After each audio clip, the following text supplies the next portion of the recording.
Hello guys, Brad here again, and I thought I'd have a little bit of fun right now by talking about 10 of my favorite um, fragrance community terms and expressions. If you've been in the community for a while like I have, you've probably heard of these ones before.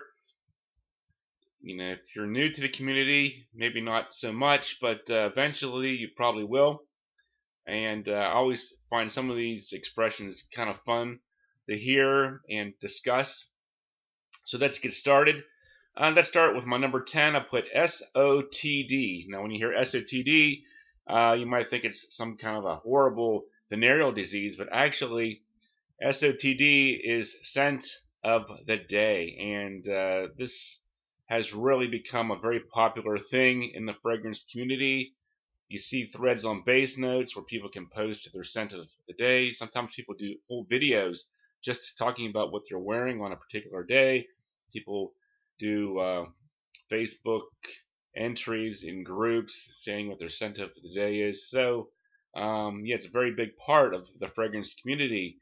Some people might think it's a bit tedious to see these posts, but it can maybe give you a little bit of insight into what people like to wear and what you could probably check out if you're on the journey of trying new fragrances.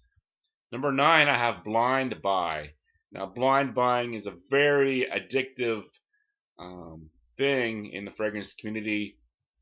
It's really been a big part of my journey, especially in the beginning. If you have a hard time finding samples or you don't live near a fragrance counter, um, there's a tendency to just try to guess whether or not you will like a fragrance based on other videos or the note breakdown, and it can be very hit and miss. I've had some amazing blind buys. I had some horrible blind buys.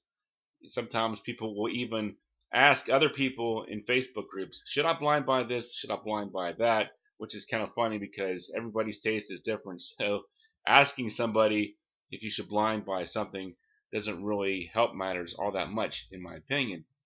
Number 8, I have hype train. Now, hype train just refers to when a particular reviewer um, creates hype for a fragrance and it seems like everybody starts buying it. We all know Hirozuko Miguel. He was sort of the originator of hype train videos. He's gone now, but other reviewers are kind of coming in and taking his place. Maybe Jeremy Fragrances or some of the other reviewers coming up, kind of creating hype trains for certain fragrances. So, I try not to fall into that trap because I know my taste is a little bit different than most of the hype train reviewers anyway. They tend to be younger, kind of, you know, swaggy kind of people, and I'm not really into that type of vibe anyway. I just want to smell good for work. So take it for what it is, the hype train. Number 7. Now this is a fragrance term that Ash um, brought to my attention, called the money grab. Now, when I think of money grab, I think he's referring to fragrances that were created by companies just to make money more so than anything else. And I think flankers are where you see a lot of these so-called money grab fragrances. You basically take the original formulation, add some citrus, call it a sporty flanker, maybe add some uh, sweetness, call it extreme or whatever. So yeah, money grab is an important term in fragrance terminology, in my opinion. And speaking of Ash, I put Le Male. Now, when I say Le Male, I'm not just making fun of the way Ash butchered one of the most popular fragrances ever made. I'm speaking about all of us reviewers out there that have a tendency to butcher the names of perfumers or perfumes or terminology. Um, there's so many out there with French derivation or whatever, and it can be kind of funny because I know people in the comment section love to give you a hard time if you mispronounce a name. And in the case of Ash, I think he's become famous just because of that, which is kind of cool. But for some of us, it just means a lot of unnecessary grief and torment. It could be anything from Lamal to something as simple as sport. How do you mispronounce sport? But people do it. I guess I don't know what the deal is with that, but to each their own. It's all in good fun, so whatever. Do what you want. Number 5, I believe Jeremy started the start with this terminology, dumb reach. This is basically a fragrance that you reach for when you don't know what else to reach for. Instead of standing there for 15 minutes scratching your head, you got that one fragrance that's always right there at the front of your shelf. Maybe it's Aqua di Gio or Yves Saint Laurent L'Homme or whatever. It's something you can pretty much wear anytime. Just grab it and wear it. Don't think about it too much. And it always smells good for whatever occasion you choose to wear it for. Number 4, I think I'm also going to give Jeremy credit for this one. Beast mode. People always say beast mode when they're talking about a fragrance that just projects like crazy. It could be a vintage 80s powerhouse fragrance like Fahrenheit or something like Cool Water, something like that. One of those Aramis type fragrances, or it could be one of these new niche houses that are very strong, like Bond Number 9. I think has a tendency to come out with some pretty strong fragrances as well. So beast mode, anything that's going to project a mushroom cloud around your body for a while and get everybody's attention, for better or worse.